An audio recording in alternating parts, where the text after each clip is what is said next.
चलो, इंटेरोगेटिव हम कर चुके थे, WH वाले वर्ड नो कंजंक्शन के साथ में आएंगे, ठीक है।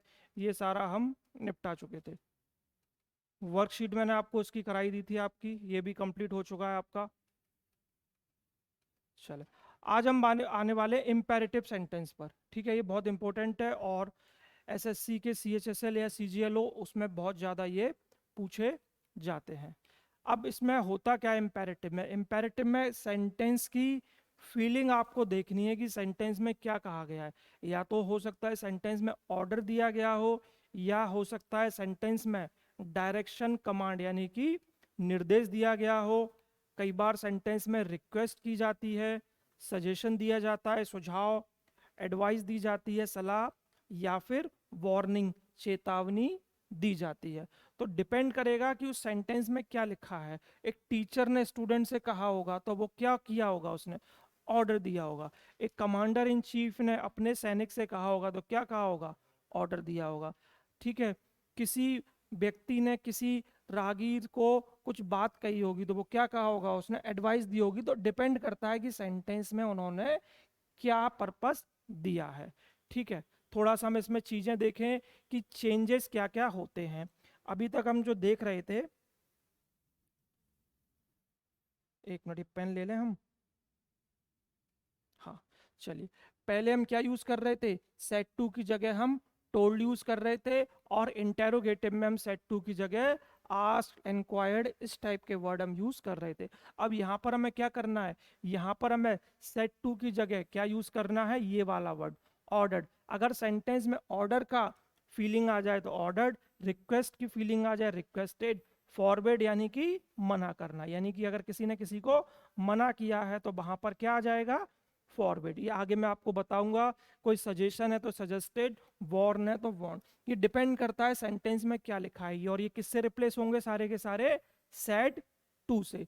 कंजंक्शन की बात करें, अभी तक हम अफर्मेटिव सेंटेंस में दैट का यूज कर रहे थे, ठीक है। नॉर्मल जो सेंटेंस थे वहां पर हम इफ या वेदर, और WH वाले में हम कोई भी कंजंक्शन यूज नहीं कर रहे थे। लेकिन इन सेंटेंस में क्या कंजंक्शन यूज होगी, कंजंक्शन टू का यूज करना है। किसको हटाकर, इन्वर्टेड कॉमा हटाकर। क्लियर है? उसके बाद देखें, अगर कहीं सेंटेंस में डोंट लिखा आ जाए, कभी सेंटेंस में क्या लिखा आ जाए, डोंट, तो आप उसको किस में चेंज कर दोगे, नॉट टू में। और अगर प्लीज या काइंडली लिखा आ जाए तो आप उसको किस में चेंज कर दोगे, रिक्वेस्ट में। तो ये जानकारी है, ये हमारे पास में होनी चाहिए। अब इसके बाद में हम थोड़े बहुत सेंटेंस को लिखेंगे, या तो आप इसका स्क्रीनशॉट ले लीजिए या फिर आप इसको नोट कर लीजिए। नोट्स बनाएंगे तो ज़्यादा बेहतर हो। चलें, इसके कुछ हम एग्जाम्पल देख लेते हैं कि क्या इसमें चेंजेस करते हैं। चले, जैसे क्वेश्चन हम देखें, लिखा हुआ है, राम सेड टू सीता। राम ने सीता से बोला, क्या बोला, to take the medicine regularly, daily क्या लो, दवाइयाँ लो, मेडिसिन लो। चलिए, तो आप सेंटेंस में एक चीज देख लीजिए, नॉर्मल सेंटेंस नहीं है। क्यों नॉर्मल सेंटेंस नहीं है, एक्चुअली टू थोड़ा सा गलत लग गया, इसको हटा देना ऊपर से।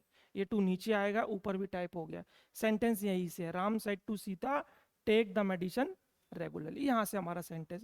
अब यहाँ पर एक चीज देखिए, नॉर्मल सेंटेंस की तरह इसमें कोई सब्जेक्ट या वर्ब नहीं है कि he said I will do this, या फिर ही विल डू दिस। इस टाइप का कोई भी सेंटेंस नहीं है। ना तो इसमें आपको सब्जेक्ट पता चल रहा, ना ही वर्ब पता चल रहा, और ना ही ऑब्जेक्ट पता चल रहा। ये किस टाइप का सेंटेंस है, एक इम्पेरेटिव सेंटेंस है। राम ने सीता से कहा, तो आप यहाँ पर कोई एक वर्ड आपको यूज करना है। कुछ लोग समझते हैं कि यहाँ पर हम ऑर्डर यूज कर दें, कुछ लोगों को लगता है हम एडवाइस यूज कर दें।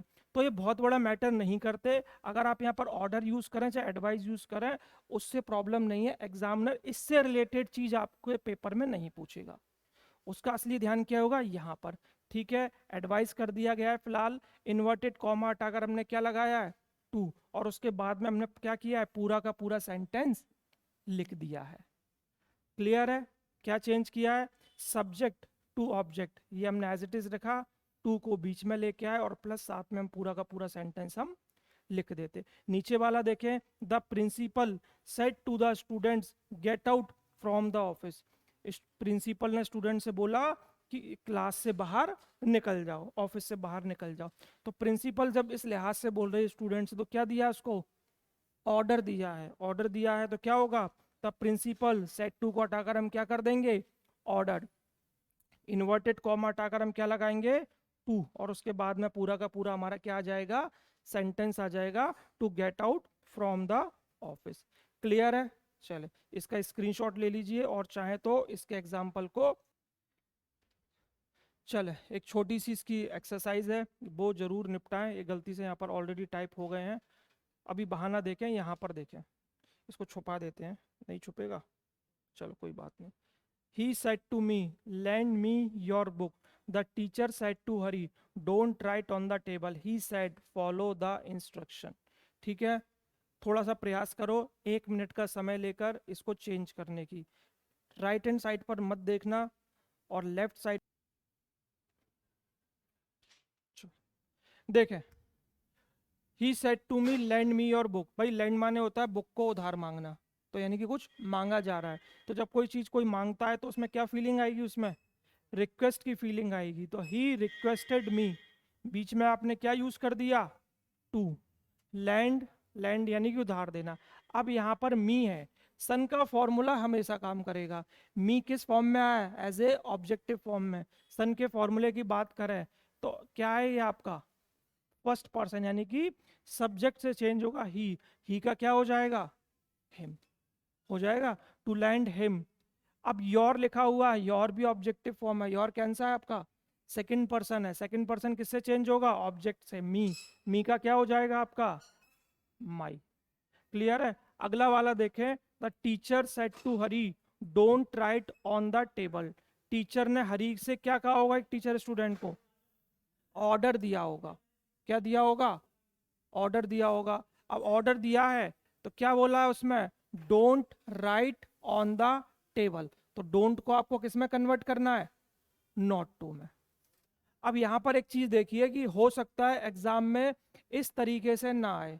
एग्जाम में क्या लिखा आ सकता है, एग्जाम में लिखा आ सकता है क्या, फॉरवर्ड। जब भी अगर एग्जाम में फॉरवर्ड लिखा आ जाए तो फॉरवर्ड के अंदर ये दोनों फीलिंग मिलेंगी, कौन सी, ऑर्डर वाली और नॉट वाली।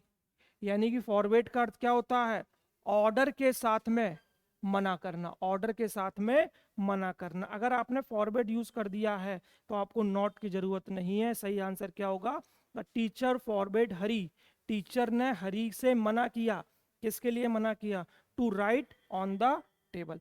हो सकता है ऐसे मिले, हो सकता है एग्जाम में ऐसे मिले, ठीक है, आपको चॉइस करना है किस हिसाब से टीचर ने आपको, एग्जामिनर ने आपको दिया। अगला वाला देखिए, he said follow the instruction, instruction को फॉलो करो। क्या है ये चीज में, ऑर्डर्ड। अब यहाँ पर एक चीज नोटिस करें, ये सारे के सारे जितने भी वर्ड होते हैं कैसे होते हैं, ट्रांसिटिव वर्ड होते हैं। ऑर्डर है, रिक्वेस्टेड है, इसके बाद में एक ऑब्जेक्ट का लगना जरूरी है। मी है, हिम है, देम है, कुछ ना कुछ लगना क्या होता है, कंपलसरी होता है। अगर यहाँ पर इन्होंने नहीं दिया ही सेड के बाद में, तो हम बाय डिफॉल्ट मान लेते हैं कि कुछ ना कुछ इसमें आएगा। और जब भी आप कुछ ना कुछ मानोगे तो बाय डिफॉल्ट आप क्या मान लोगे, हिम। पुरुष प्रधान देश है तो हर नहीं आता, ज्यादातर केसेस में क्या आ जाता है, हिम आ जाता है। उसके बाद में हम आगे रखते हैं, टू लगाकर हम पूरे के पूरे अपने सेंटेंस को लिख देते हैं। क्लियर हुआ? चले कल की हम क्लास में क्या देखेंगे, जब ऑब्जेक्ट ना हो उसके बाद में लेट वाले, और फिर हम आगे सीट्स को अपनी बढ़ाएंगे। क्लियर है? चले।